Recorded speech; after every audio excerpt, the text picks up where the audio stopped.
Hi, welcome po mga kuya. Kumusta po kayo po mga kakuya? No? So ang topic natin po today, ayon po sa mga protestante, no, ang pagtututol nila po mga kakuya, ang kalinisan paglilihi o tinatawag na Immaculate Conception, no, ang sa Mahal na Birheng Maria, no. Ayon po sa mga protestante, maliraw ang pangangaral ng Simbahang Katolika na ang Birheng Maria ay kalinisan paglihi o walang bahid na sala kasi ayon daw sa Biblia, no, ginagamit po nila mga kakuya sa Lucas 1 verse 47. At sinasabi ni Maria, ang puso ko'y nagpupuri sa Panginoon at ang aking espiritu'y nagagalak sa Diyos na aking tagapagligtas po mga kakuya.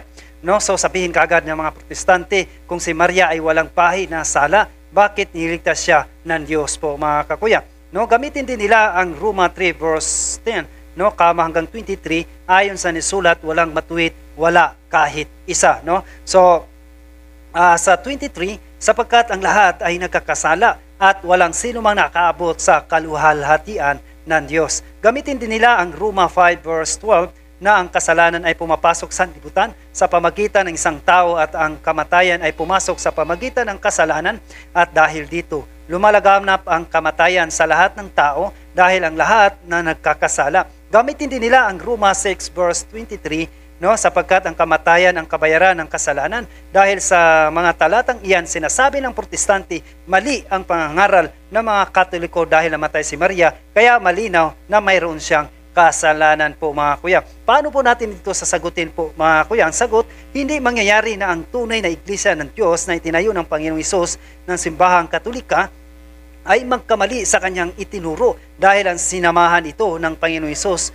Turuan ninyo silang sumunod sa lahat ng inuutos ko sa inyo at tandaan ninyo, ako'y laging kasama ninyo hanggang sa katapusan ng panahon. Matthew 28 verse 20. Ang sinasabi ni sa Lucas 147, sinabi sa Lucas 1:47 na ang Birheng Maria ay mayroong tagapagligtas at ay hindi nangahulugan na mayroon siyang panimulang sala po mga kaya. Ito'y tinatawag na original sin, no? O bahid sa sala. Dahil ang Birheng Maria ay kalinisan paglihi na ang ibig sabihin ay iniligtas na bago pa mabahiran ng sala. So paano natin dito ma-describe po mga kuya? Dalawang uri ng panahon ng grasya ng pagliligtas po mga kakuya. No? Ang grasya ng kaligtasan ay may dalawang panahon nang ito ay matanggap natin. At ito ang una, ano ba yung una? Preventive grace at ang ikalawa, ang restorative grace, no? Ang preventive grace ay ang grasya ng kaligtasan na natanggap ng Birheng Maria at siya lamang ang makatanggap nito. Ang preventive grace ay ang kaligtasan na natanggap ng isang tao, Birheng Maria, bago siya mahawa sa panimulang sala, no? Pamulang sala, original sin. Ang palasurian,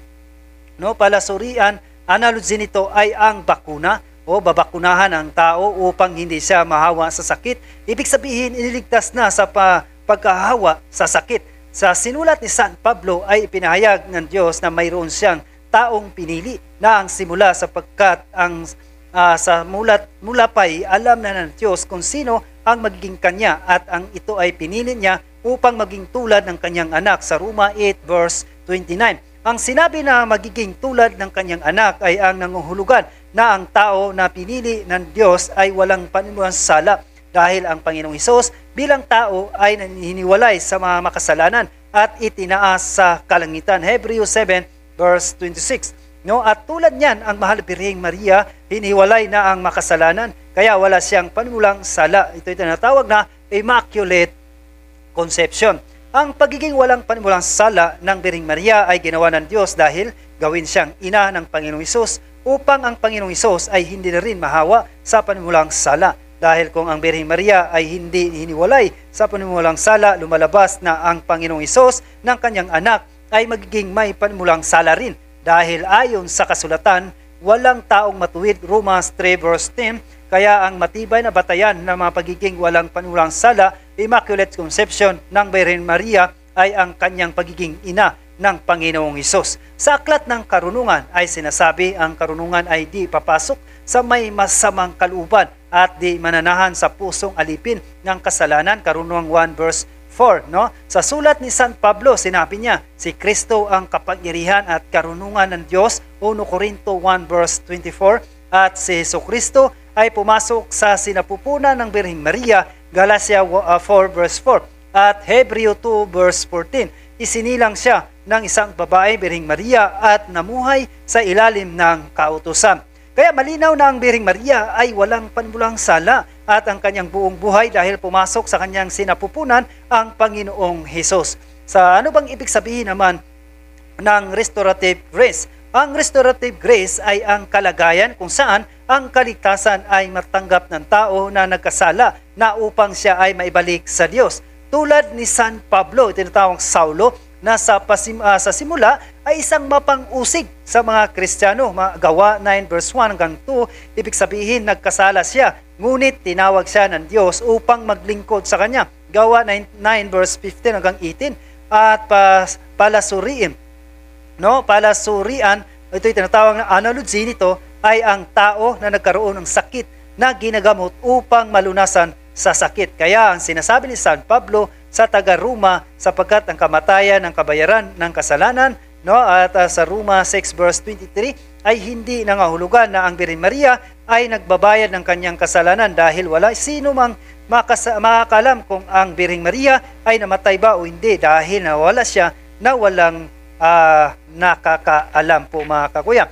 Ang mga Kristiyano ay gumawa ng libingan kay Birheng Maria, ngunit wala itong laman. Kung ang Birheng Maria ay namatay man, katulad siya ng kanyang anak na si Jesucristo, namatay na walang kasalanan. Mababasa po natin mga kuya sa 1 Pedro 2 verse 22, ang kamatayan ni Birheng Maria at Jesucristo ay hindi kabayaran ng kasalanan, kundi dahil ang tao ay may hangganan po mga kuya. So therefore po mga kakuya, napakalinaw po ang ating doktrina na ating inasimbahan. So ulitin ko lang po, ano bang ibig sabihin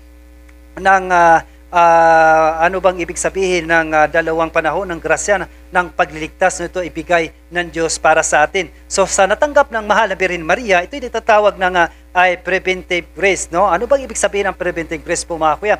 Kanina nag-example po tayo ng bakuna. So dagdagan ko pa po ito mga kuya. So may naglalakad ng isang tao na sa isang kalye at may malaking butas doon at habang naglalakad siya, pinigilan na siya para hindi siya mahulog doon sa butas po mga kakuya. Ibig sabihin, bago pa siya mahulog, iniligtas na siya mga kuya. Yan po ang natanggap ng ating mahal na Birhen mga kakuya. So ang ikalawa naman, ito yung natanggap natin lahat ng mga tao na ordinaryo, ito'y tinatawag na restorative grace po mga kakuya.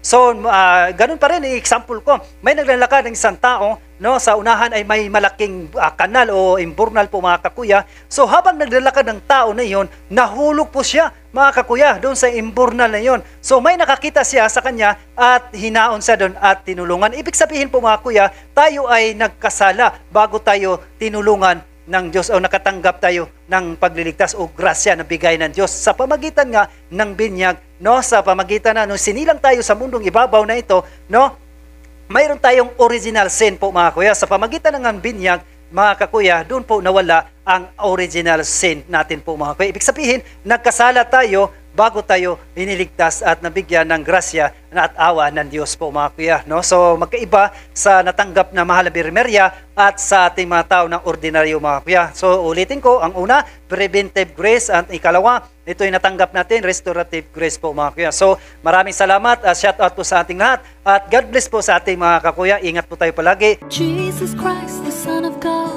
was born for you and me. He came to bring the good news, from sin to set us free. The blind, the deaf, the lame, the poor, His power meant to see.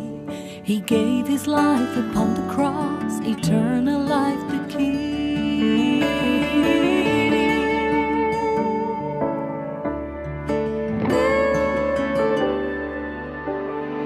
He broke bread and shed wine before His agony. We share the body and the blood in His memory. To make His message known is our responsibility. So here we are to pledge our lives to the Lord.